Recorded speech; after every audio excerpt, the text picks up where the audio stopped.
What dock are they at? Laura asked, tucking a strand of hair behind an ear. Her hair was piled high in a tight bun to keep it from whipping around the wind that had spent the entire day whipping the water around and making Keith uncomfortable whenever he looked at it. Shiro hummed, checking his phone. Pidge said it was a Dock 27. He looked up, glancing to the side and gesturing to the docks they were passing. That's Dock 10, so it should be a little further down. Do you think it could be the one with the giant yellow parasailing sign?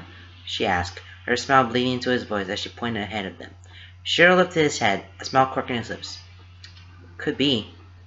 Keith trailed a couple of steps behind him, arms crossed over his chest. He hadn't said much all day, to the point where Shiro had asked if he was alright during breakfast. He had said he was alright, of course. No need to worry his brother. He and Laura had shot him sympathetic looks and gave him comforting touches. He didn't mind too much.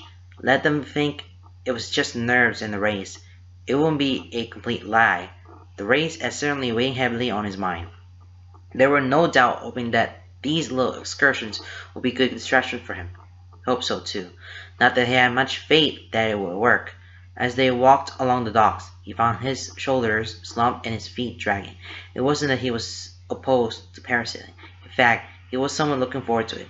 He'd never done it before, but he liked heights and he liked adrenaline. He wasn't exactly a fan of water, but that could be overlooked. So yeah, despite his outward appearance, he was looking forward to it. He just had a lot on his mind, and that's what was keeping him from being able to fully express or even feel his own enthusiasm. That is, until he saw a familiar mop of messy auburn hair. Pidge! He breathed, a wide grin overtaking his face. She stood on the dock ahead of them, looking down at her phone, expression twisted into a frown. There was no way she could have heard him, but she turned at the exact moment, bright amber eyes flickering between Shiro and Laura before settling on him. A matching grin spread her lips. About time, she said, tucking her phone away as she rushed to greet them. I was starting to think you were gonna bail. She ran headlong to Shiro, nearly knocking him off balance. Shiro laughed, wrapping her up in a hug. Wouldn't dream of it, he said, smiling. It's good to see you again, Pidge. Warm radiated from his features. Pidge pulled back a fraction, grinning up at him, voice soft and sincere as she spoke. Yeah, you too. Mind if I cut in? Allura asked, smiling teasing as she held out her arms. Pidge promptly disentangled herself from Shiro and threw herself at Allura. Allura caught her, wrapping her up and lifting her off her feet to spin them both around. By the time she set her back down, they were both laughing. So good to see you after so long. We miss you. It's not the same without you around, Shiro added. Pidge pulled back from Allura's embrace. I hope Matt's been causing twice as much but trouble to make up for my absence. He certainly tries, he said, crossing his arms over his chest, voice warm and with fond amusement. But he's not nearly as crafty. We'll have to work on that. Pidge's eyes flickered to Keith, smile widening. She crossed her arms, shifting her weight to one hip. Well, well, well. Look what the pseudo dad dragged in. I'm not a dad, Shiro mumbled, frowning. They both ignored him. Keith held out his arms. You're gonna hug me or not? Pidge tapped her chin, looking to fall. I don't know. You haven't talked to me much in the past few months. Keith raised an eyebrow. You haven't talked to me either. Pidge tried to hold her face steady, but he saw the corners of her lips watching. Fair point. And that was all it took before she was pushing for him, wrapping her arms tight around his waist and burying her face in his chest. He chuckled, squeezing her back as he rested his cheek atop her head. Her hair tickled his nose. He hadn't realized just how much he had missed her. She had been his closest friend for years, and an important pillar in his life. He hadn't realized just how much his foundation had crumbled in her absence. Miss you, short stuff, he mumbled. Careful, hotshot, your gaze showing, she muttered, her voice muffled by his shirt. Takes one to know one, Poindexter, she snorted. Say, come back, you sucky Fruit Loop. She pulled back, grinning up at him. The only warning he got was the glint in her eyes and his mischievous tilt to her lips before she reared back and punched him in the arm. Hey! hand really hurt, but he stepped back and rubbed his arms away, glaring at her. She smirked. That's for ignoring me for months. You're just as bad at communication as I am. What are you gonna do? She said, voice taunting as she stepped backwards. She clasped her hands in front of her, veiling her eyes instantly as her lips curled into a monkey smile. You wouldn't hit a girl, would you? He snorted. You bet I would. He only got 2 steps before Shiro's hand fell on his shoulder, pulling him total. Cool it, Keith. He chuckled. He narrowed his eyes at his brother, scowl buttering in a pout. Shiro, he shot his head, amusement dancing in the depths of his eyes. Not while she's on the clock. You can hit her after work. Hey! Deal. Shiro patted his shoulder, turning back to Pitch. Speaking of, right, follow me. Pitch spun on her heel and started back toward Dock 27, where boats bobbled idly in the water. As they neared, Keith could see 2 people standing aboard, struggling with the large rainbow parachute. Well, one was struggling with it. The other was sitting in the driver's seat, mostly obscured by the colorful fabric. You guys are lucky, Pitch was saying. You're our only reservation for this time slot, so you get a private ride, and we can let you stay up in the air for longer. She stopped as she reached the boat, standing on the edge of the dock with her arms crossed over his chest. You're gonna stay aboard, hunk, she said, a small teased smile on her lips. You can drive for me if you want. The guy struggling with the parachute, a big dude with dark skin and a bright orange headband wrapped around his forehead, stood up and straight, whipping around and holding up his hands, promptly dropping the parachute fabric. Nope. No. Nope. No. Not gonna happen. I don't think so. I was just... He struggled to step around the fabric feet. Helping Lance, he dug around the girls with surprising dexterity. Set up! He stepped off the boat and onto the dock, letting out a small sigh of relief. I'm already starting to feel queasy, he said with a joking lilt to his voice, rubbing his stomach. Just don't puke on the boat. Pete gestured to the 3 of them. Hunk, these are my friends I was telling you about. Shiro, Allura, and Keith. As if just noticing they were there, he straightened, smiling in a way that was entirely genuine, and lacking any falseness of customer service. His face was wide and honest, eyes warm, and smiled friendly. Hey, nice to finally meet you guys. I'm Hunk.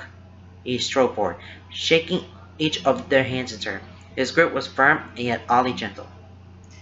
If the formalities are over, let's get going.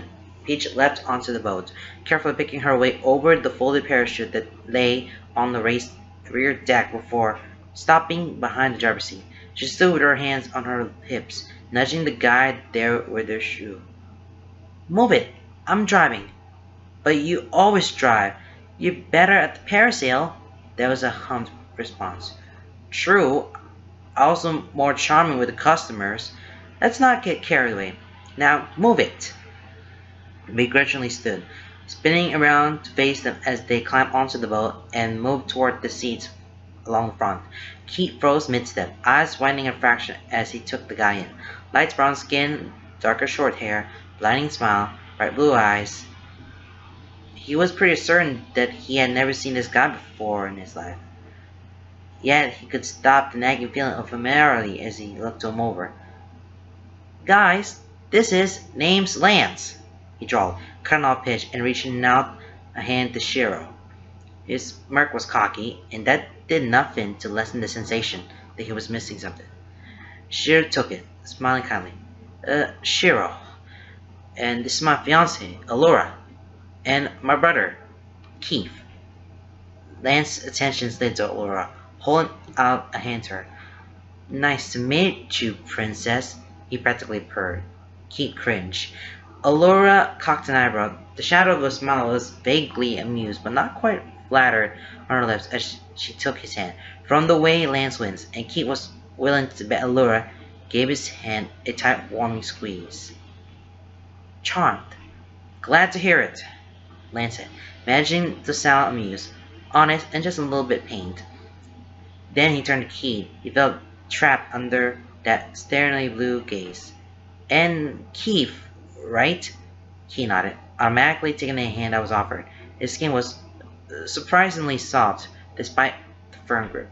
Pidge, you didn't tell me you had such attractive friends, he said, almost offhandedly as he gave Keith an appreciative once-over. It was an obvious gesture, with no effort to hide it, and Keith felt himself tense under his gaze. When his eyes met Keith's again, he winked, and recognition shot through him like a wave of ice, cooling the heat that had started to rise to his face.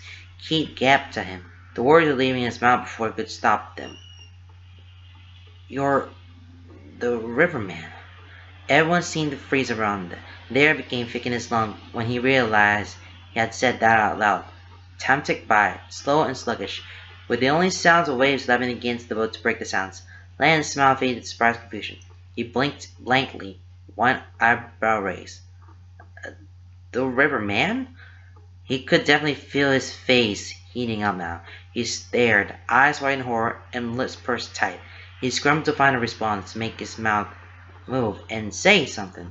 But luckily he didn't have to. Shared saved him. He cleared his throat, drawing Lance's attention away from Keith long enough to let him breathe.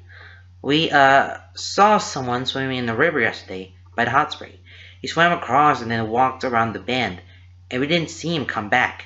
He scratched his chin sheepishly, looking to Laura for help. "Oh, we called him the Riverman, and we made up stories and legends about him," she said, not at all abashed as she turned back to Lance. "Was that you?" Lance was smiling again, but it wasn't mocking or strained as Keith had feared. He looked genuinely amused. "Yeah, that was probably me. I like to swim there from time to time," he shrugged. "It's a good practice. Then I usually float downriver to the campgrounds where Honk picks me up." He grinned, nodding his head slightly. "Riverman, huh? I like the sound of that." They're all smiling now. Everyone but Keith was still fighting off the lump that had formed in his throat. "We even have a specific way of saying it," Allura added, eyes sparkling. Lance rose. "Do tell." They share a look with Cheryl, and they sing together, "Riverman." Lance threw back his head and laughed, the sound making Keith's stomach clench and his heart stammer. "Oh my god, that's amazing!" He tapped her. "Hear that, Pidge? I'm famous." Yeah. Why did you let them sit down so we can get going, Riverman?" It was only then that they realized they were still holding hands. They both stared for a long, agonizing second before Keith snatched his hand back, crossed his arms over his chest, and looked away, but not before catching a sight of Lance's amused smile and the playful tilt of his head. He could hear Cheryl chuckling under his breath.